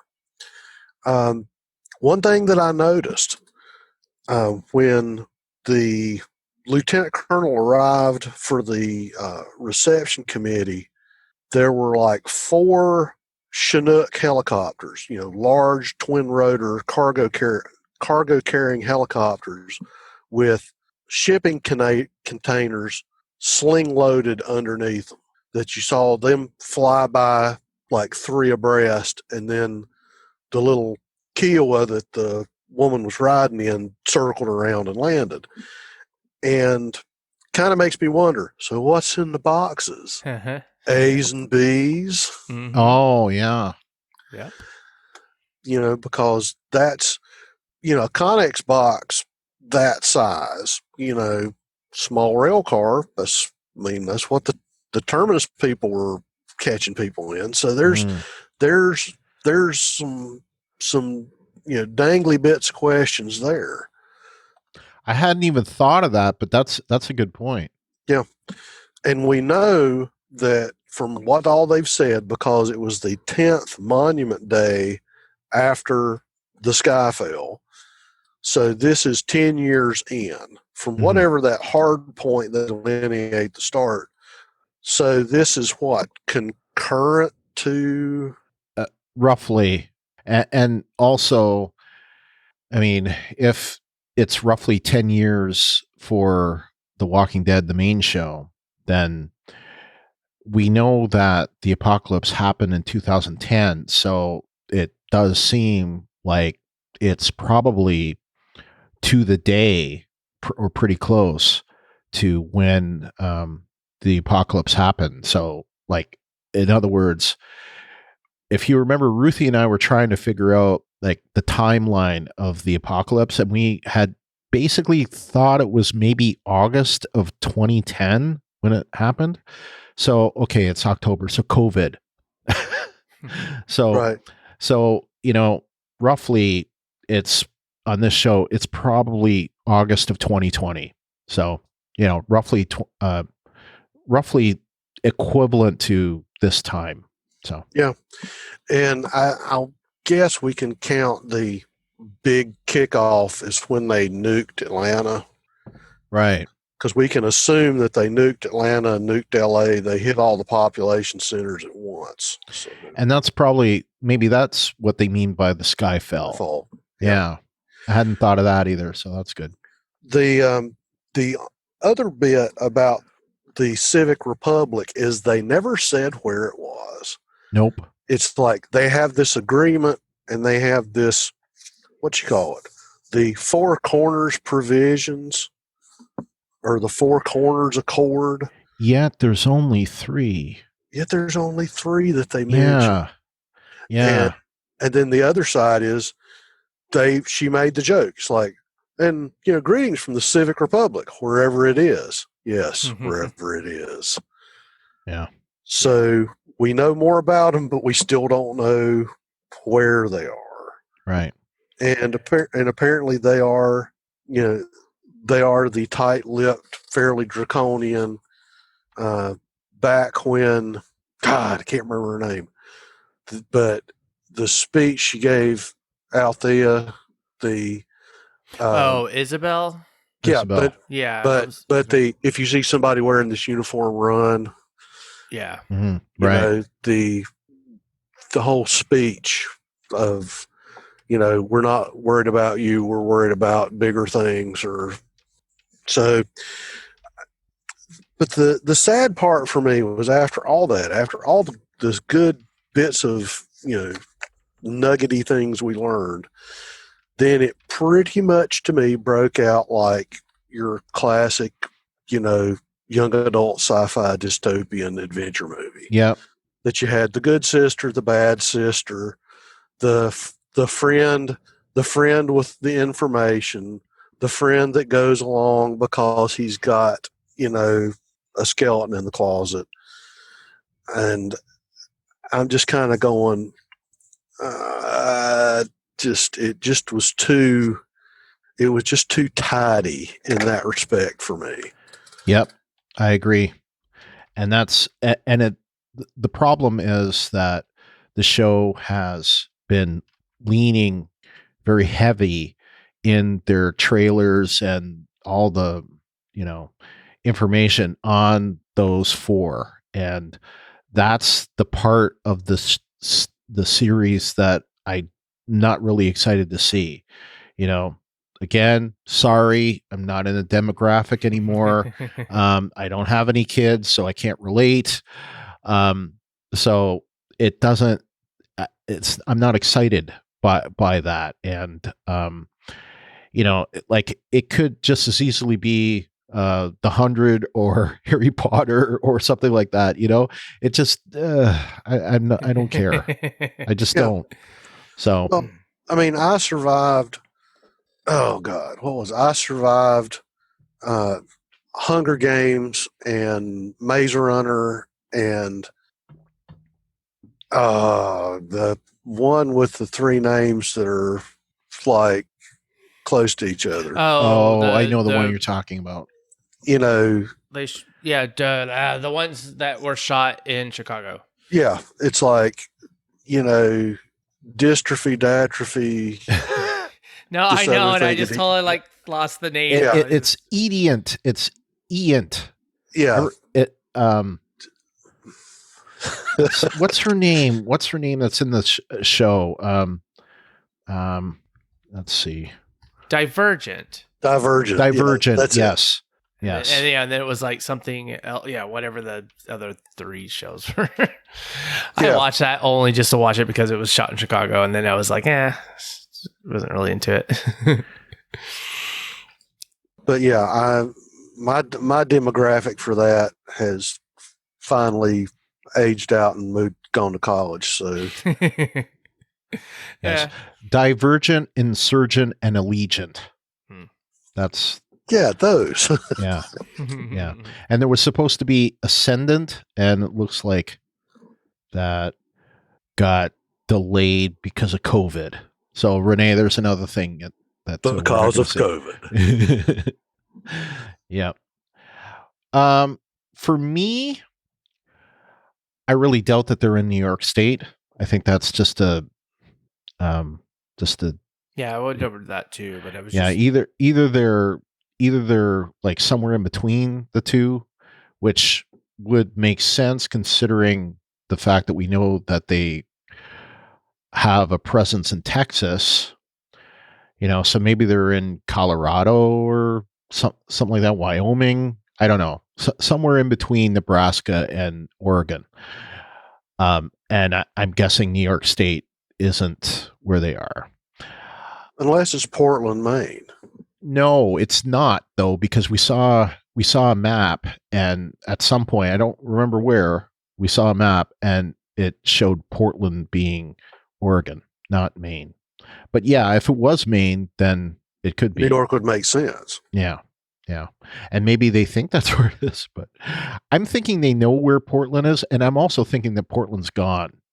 I'm thinking they already eradicated them, but who knows? The whole Skyfell thing reminded me of the show Revolution. And when I heard that, that's where I immediately went. And that was a show that had a lot of potential and didn't quite live up to it. Mm-hmm. So, but yeah. That had my favorite chemical argument in it. Yeah. The sister there, Hope, she did one of those, those famous tropes. I think we talked about the trope the other week, Kyle. Where if character A just told character B and maybe character C this little info detail, things would have turned out much differently. Like, for example, why didn't she say to Felix, hey, there was more than one helicopter? Yeah. She saw that there were like 6 helicopters, and it seems to me if she had said something before they left, they probably would have decided that something was up, and because what I'm thinking is, we don't see it, but it's clear that they went in there and ambushed them. And up until you brought up the thing about, the A's and the B's, I hadn't even thought of that, but that's a great thought, is that they probably took some of them and killed the rest, and it seems like they probably took those helicopters, and instead of like dispersing the sound, they collected the sounds, and they gathered their own Walker army, or in the case of this show, Empty's army, and sucked it into the the campus, and brought them in, and used them as an additional because we see, on that final scene, we see both empties and we see freshly dead, ones that don't even have, that clearly were never zombies. So, Right. Yeah. And I did notice that Felix and Huck, which I do want to know why she's called Huck, were wearing the 3 rings as well. So I guess that those 3 rings are not like central to just the CRM, but are central to, whatever. So I guess we'll find out. I thought they were more like just because they're like security, so they're just like, oh, here you're kind of like, because they didn't look like, they look beat up and like very well. Yeah, they clearly didn't have the uniform on that the rest of them had. Right. It was just, but they did have the little 3 ring thing. So yeah, they had the 3 ring thing, and the vest kind of looked like a, maybe they gave them some hand-me-downs. Yeah. So like, you're our special like whatever here for the Nebraska campus. Yeah. All right. So that's it. So we're gonna now move into feedback. So I'm gonna replay Rick and Simon. We can talk about it. Done talking. Time to listen. So we drew straws, and I got the short straw. I'm kidding. We got a supersized feedback from Glynis from Toronto, so I'm going to read this one. She says, by her own admission, maybe a bit more than my general impression, smiley face, it was great to set the PVR. By the way, this is a slight difference between Canada and the US. Sometimes Canadians say things differently than US. And of course, because I'm originally from Canada, and still I'm technically Canadian, I know this. So in the States, it's called a DVR, digital video recorder. And in Canada, it's called a PVR, which is it personal video recorder? I don't know, but yeah, I think it's personal. Anyway, but PVR versus DVR, weird. It was great to set the PVR for all things Walking Dead this past Sunday, and I'm looking forward to Fear the Walking Dead 2, its shambling partner in crime, on Sundays for this year, and maybe also the next to run in tandem. And for that matter, I think they're starting up with Fear again. I'm not exactly sure. So when the second part of season 6 of Fear is going to come in, I don't know, but I'm thinking it's probably going to be, we're going to have to wait a while for that too. The Walking Dead World Beyond was an okay premiere, setting up the plots and stories for the next 2 years of 20 episodes. That is a difference with this show versus the previous. It's not going to be ongoing. It is two seasons and out. So we have a fixed 20 episodes, and so we'll see how that plays out. It will be interesting to see how things progress and how much of an inkling or teasing will be subjected to. That we'll get to hear of what might have been faced by Rick Grimes. As the whole point of this limited 2-season series is to shed light and give some background on the CRM organization and what they've done with Rick Grimes. Yes, that should be the whole point of this. And maybe Rick Grimes will show up. That would be weird. Of which, then we'll all be primed and set up for the introduction of the first Rick Grimes movie. And I can't wait for those movies, as Rick Grimes is The Walking Dead, which could be seen at the earliest of 2023 after The Walking Dead finally ends its marathon season 11. I mean, I don't know. They haven't really given us a time frame for when the movie's going to start. I mean, for all we know, they could have started shooting it, but it was, but COVID yet again reared its ugly head. So who knows? The timing of The Walking Dead World Beyond is 10 years after the sky fell. Chicken Little? So that would mean Rick is already imprisoned with the CRM org. So these girls looking for their father could also be heading to the same place Rick Grimes may be in. Interesting. Is Rick Grimes instrumental in getting a revolution started against the CRM, so causing the unrest their father messaged about on the dot matrix printer and old world pager? Well, maybe. I'm just adding this. If so, what took him so long? Is what I would say. Is their father experimenting on the A's or the B's to find a cure? Which reminds me of Fear the Walking Dead Season 3, when the military brothers Troy and Jake were doing their own form of walker experiments on people. Well, I think it was just Troy, right? I don't think Jake was actually doing the experiments. No, he was just allowing it to happen. Yeah. But this is crazy Troy. Crazy Troy.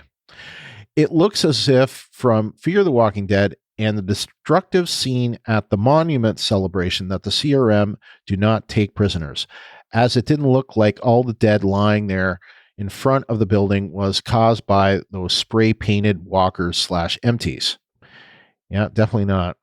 So maybe we have these groups, CRM, Commonwealth, Pioneers, and the Keys, if not aligned with Pioneers already, all leading up to and heading towards a clash from Fear the Walking Dead, and the Walking Dead World Beyond. Just a question on whose side the survivors from The Walking Dead, the guys and gals from Fear the Walking Dead and The Walking Dead World Beyond will end up fighting alongside.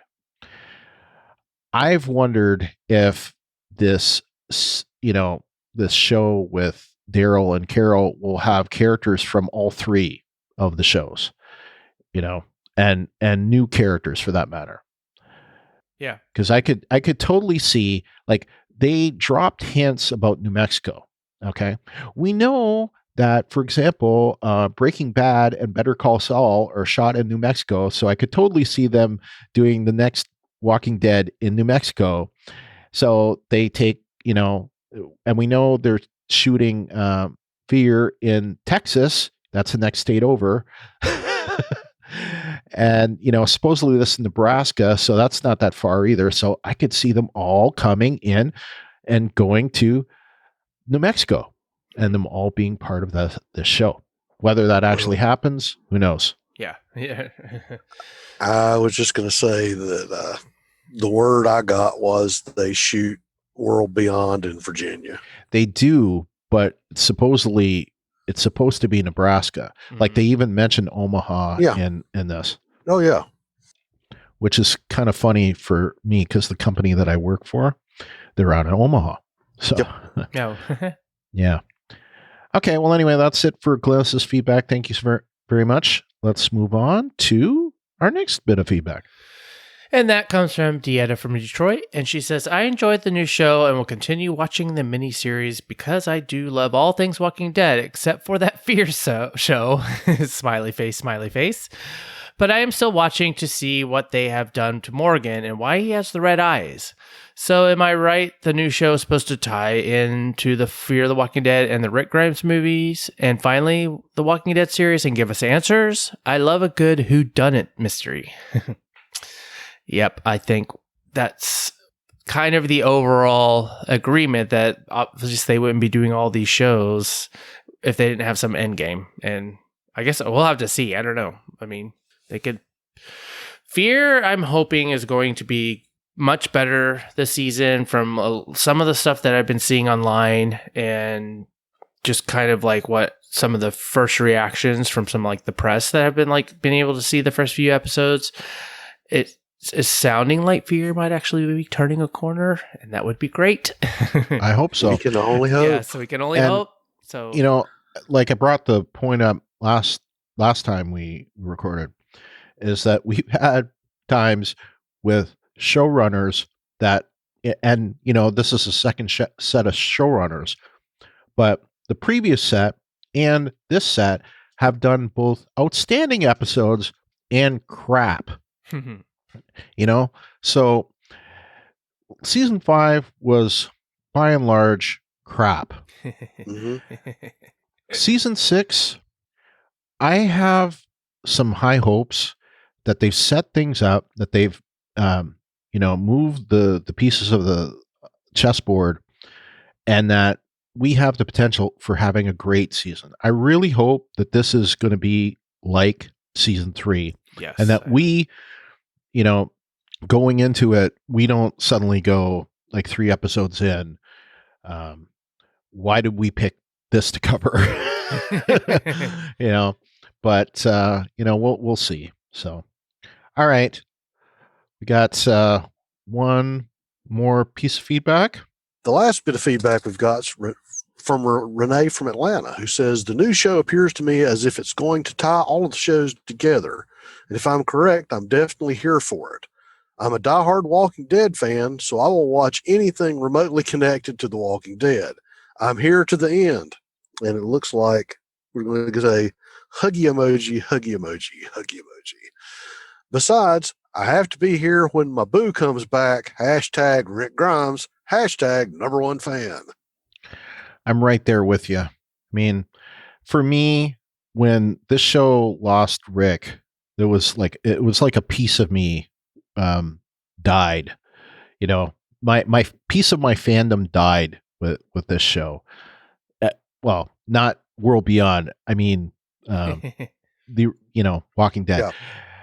Because to me, he was The Walking Dead, and a show without Rick Grimes to me just didn't make sense. And, to a lesser extent, a show without Carl, like to me, those were the two.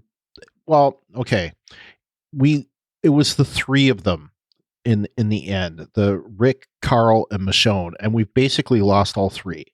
Now, Michonne's not dead, but she's gone from the show. We know Rick's not dead, but everybody thinks he's dead. And Carl definitely is 100% very much dead. So, anyway, the show pre-death of Carl, this was like my most favorite show on TV. Nothing could touch it. I would go back off season and watch the show like 5 or 6 times all the way through. Like, I'm not talking about like the previous season. I would go and do a whole rewatch the whole damn show like 5 or 6 times in the 6 months that we'd have to wait. I'm not kidding. And that stopped. I actually stopped, I think, with the whole like Negan, Abraham, Glenn thing. Yeah. That's when that stopped. But previous to that, like I literally would watch the show like 6 times in a hiatus. And it's still one of my favorite shows, and I still love to cover it, but it's not what it was to me. Some of that I think is natural, but all right. And now it's time for our news, ratings, and info. So here we go. And let's go to Shane. It was just a couple weird stories on the news. The supersized version of that. Okay, so when it comes to ratings this week, unfortunately, we've got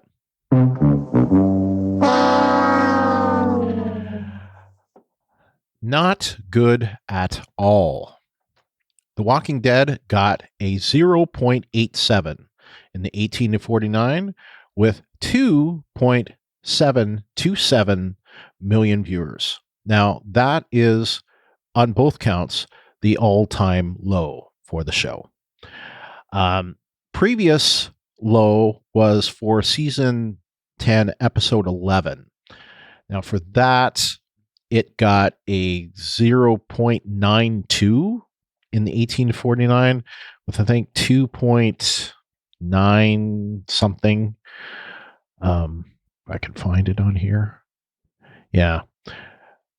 The previous all-time low was a 2.927 million for season 10, episode 11. So that was the previous all-time low, and needless to say, both figures were quite a bit lower than that.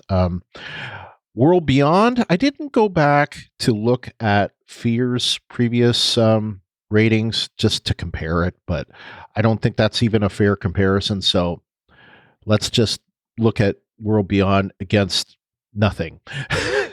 It got a 0.49 in the 18 to 49 with 1.595 million. Talking Dead got at the later time, of course, it got a 0.20 in the 18 to 49 with 682,000 viewers. So not a hell of a lot. That compares to the previous, 6 months ago, where it got a 0.39 for episode 15 in the 18 to 49 with 1.389 million viewers. And there was a Talking Dead special last week, and since we have ratings for that, I'll give them a 0.09 in the 18 to 49 with 524,000 viewers. So not too good. And you guys can see the charts on the in the document here. And if you're curious, listeners, if you are part of our Facebook group, I publish these every week. They're lovingly created by yours truly. I'm just a statistician by heart, I guess. But you can see clearly that last blue dot for season 10 is way lower than every other dot on the chart for both the rating and the total number of viewers. It did better, I guess you could say, on the Parrot Analytics numbers. So it came in, and this is, previous week. So I think it will actually go up next week. So these are like a week behind. It came in 7th with 55 million average demand expressions. So that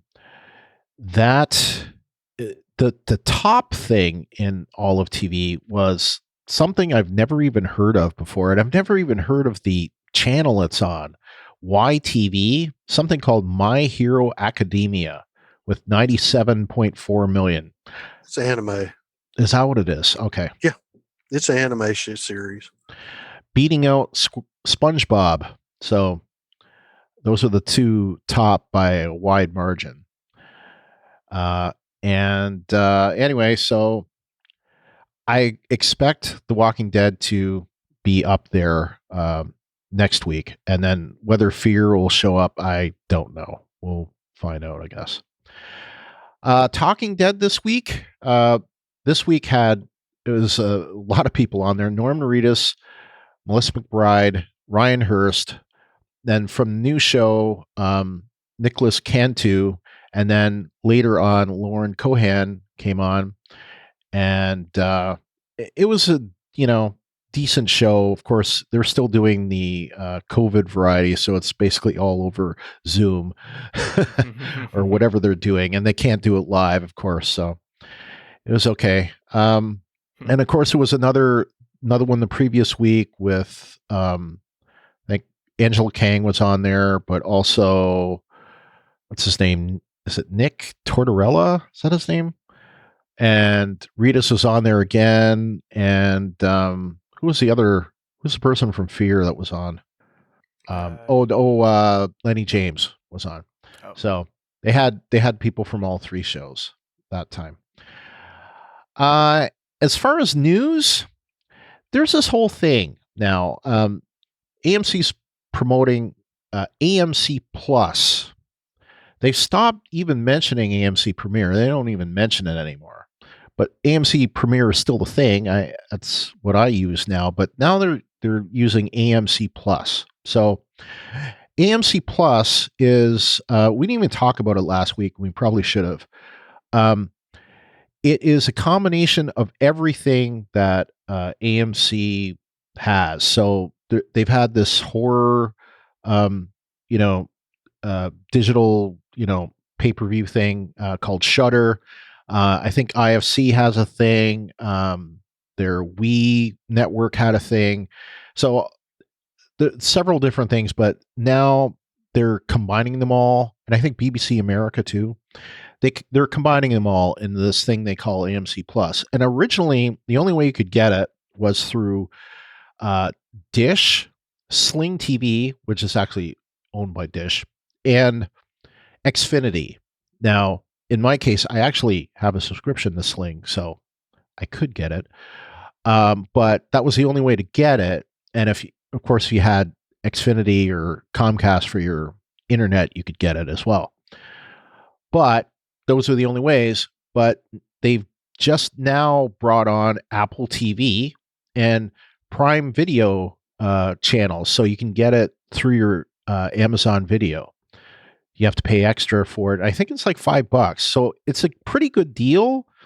I don't know beyond that if it's any good, but reason why I'm bringing it up, other than the fact that they keep pushing this, is the next story. And I got this in a press release this today.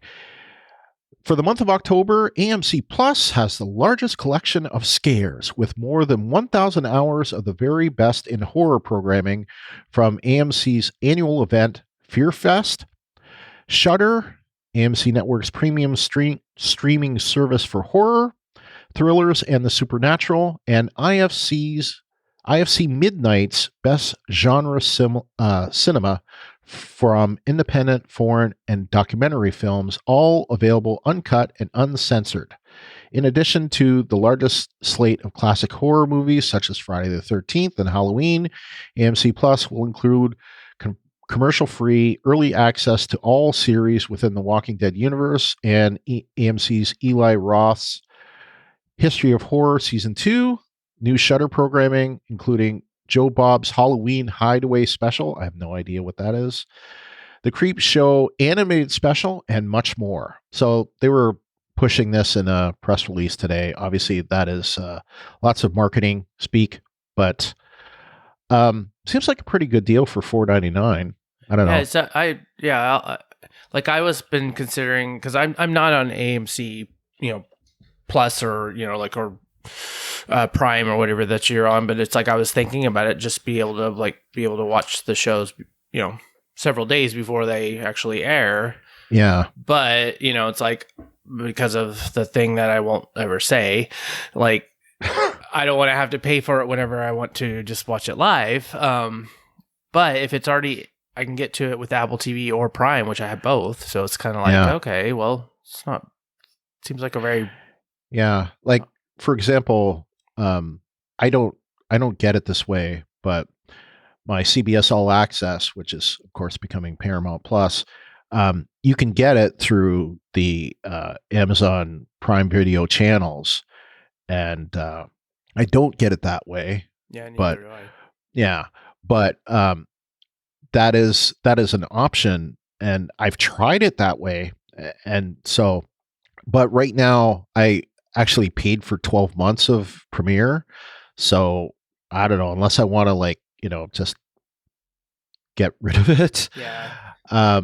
Then I don't think I see myself switching to Plus, at least for now, but rather than getting Premiere, next time that Premiere comes out, I'd probably switch to Plus, I wish there was a way to transfer them, because it's like, yeah, I that's don't what's understand. annoying, because I have you can get I have CBS All Access, but I bought it a long time ago, right? But it's like, why can't I just get that? Can I just log in through Apple TV and not have to pay for it, or Prime? Well, I don't know how Apple does it, but I have a separate CBS All Access account, and I watch it through my Fire Stick. Yeah. So I do have a Prime account, but it's just the base Prime account. I don't have anything else on it. Right. And then I've got my All Access and Hulu, Netflix, whatever through the Fire Stick. Right. Yeah, but it's still through the individual app, though. It's the CBS All Access app, because my Samsung TV, I have my little app thing on there, and I have a CBS app, Access app on the Samsung's, that part of it. But then I can also access that through my Roku, through Apple, or through the actual app itself. But it's just annoying because I'm like, oh, why can't I just get it all into one thing? Well, I mean, that's the kind of cool thing, and it seems like Apple TV. I don't have an Apple TV, but I do have the Apple TV app on my Roku. I don't know if you can do it through that or if you need the actual device, but like I do have a Fire Stick, and of course I do have on my Roku, there is the Amazon app, and you can like I said, I have gotten the CBS All Access channel for a while. I got it for a month just to try it, and I know Ruthie, that's how she accesses CBS All Access. So anyway, I like the idea of this, and I from this, it sounds like, and I didn't get a chance to look at this, like the problem with getting it through Dish, Sling, and Xfinity, you had to have those accounts just to get AMC Plus. Yeah. So basically up until they originally they didn't even have Sling. I think they just had Dish and Xfinity. So you needed Dish and Xfinity TV. Like you had to have an account through them to get AMC Plus. But now I don't know for sure, but it sounds like you don't. So that means you could get AMC directly through Amazon, which would be great. So in other words, you wouldn't need to have a cable subscription to it, because that's the problem with AMC Premiere. You need to have a cable or a satellite subscription, and if you don't, you can't use Premiere.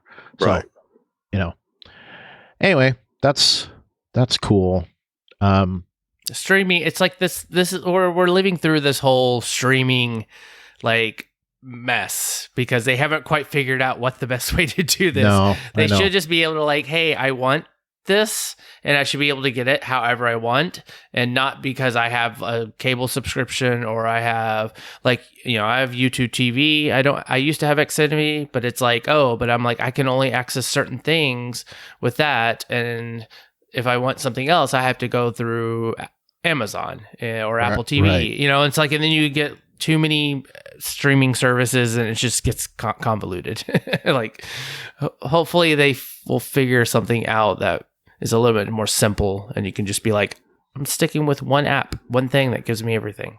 Yeah, because it's getting back to where when you used to have to buy a new tier of cable to get one channel, and somebody said, well, now that we've gone this way, we can do a la carte, and you can just buy individual channels of what you want. And now we're sort of getting to the point with all these streaming services is something's got to give, because it's getting to be like, to get everything you want, it's like having freaking cable again. Yeah. Or worse.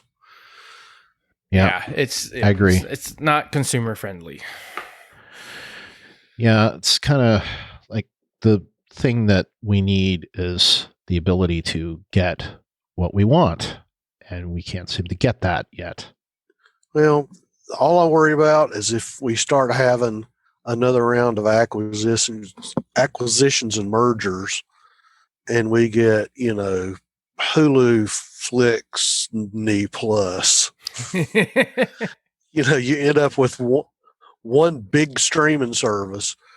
And the problem with that is to even bare my soul on another genre, that in order for me to see the snarky English guy in the magic phone booth, I'd have to get another streaming service. Yeah. So yeah, it's untenable now. But the problem, if you get some better solution, is the medicine going to be worse than the disease? Yeah. All right. So that's it for our episode, Supersize, covering two different episodes. So, Kyle, why don't you tell people how to interact with us? All right. We would like to encourage you to follow us on Twitter, and you can find us at WalkingDeadTTM. To submit your theories and feedback, most people post in our designated episode thread in our Facebook group, and you can find us at facebook.com/groups/WalkingDeadTTM. You can email us at walkingdead@talkthroughmedia.com. And we also have our feedback form. You can find that at talkthroughmedia.com/feedback. Call us at 216-232-6146 to leave a voicemail. And also, just a reminder, all our new episodes are on YouTube. So search for Talk Through Media and remember to subscribe to us and click on the bell to get the notification that we have a new video. Those videos do go up first before the podcast does. So if you want to get it as soon as it hits, that's the best way to do it. To support us, like and review the Talk Through Media Facebook page at facebook.com/talkthroughmedia. The best way you can support us is in our new Patreon. If it's not really new. I know. It's like, I think I copied and pasted this from like an old Fear episode. Well, no. You can support us. We have our Patreon. You can find our Patreon at patreon.com/WalkingDeadTalkThrough. And we would like to thank our Patreon supporters, Clint McCollum and Lawrence Todd. Hey. I get a little deja vu about us doing the Lower Decks podcast when your name comes up. Subscribe to us in Apple Podcasts or your podcast client of choice. And while you're there, give us a rating or review. You can also leave us a review on podchaser.com. Some podcast clients also feature that in the app, but basically you can rate and review not just the whole podcast, but individual episodes. And remember to share our posts on Facebook and Twitter when we post them, or tell a friend. Word of mouth is the best way to get new listeners. So it's also worth saying that next week, the Star Trek Discovery podcast will be returning, as Ruthie and I will be covering Star Trek Discovery Season 3. But if you want to listen to Kyle and I right now, we are just finishing up our coverage of Star Trek Lower Decks, which is the new animated show that's on CBS All Access, covering this new Lower Decks show. And our guest on that last episode we did was none other than LT. So yeah. And I had a ball doing that one. Yeah, it was a great episode that we had to cover as well. So worth saying, we say this all the time on the other show, but if you are planning to listen to and watch Star Trek Discovery, and you may be on the Picard cast feed, switch over to the Discovery cast feed, because that's the one that will have Star Trek Discovery on it. So, and there is a Patreon for that. It's at patreon.com/Brian and Ruthie. So we've done like 8 episodes on that Patreon. So we just did one that came out just last week. So our next episode will be covering Season 6, Episode 1 of Fear the Walking Dead, titled The End is the Beginning, with probably a little bit of coverage of World Beyond Season 1, Episode 2. Don't know the name of it yet. We don't know who has written The End is the Beginning, but it's probably Andrew Chambliss and Ian Goldberg, because they're the showrunners. It is directed by Michael E. Satrazemis, that we know. So until next time, I'm Brian. And I'm Kyle. And I'm LT. And this is the Walking Dead Talk Through. Good night, everybody. Good night. Good night, everybody.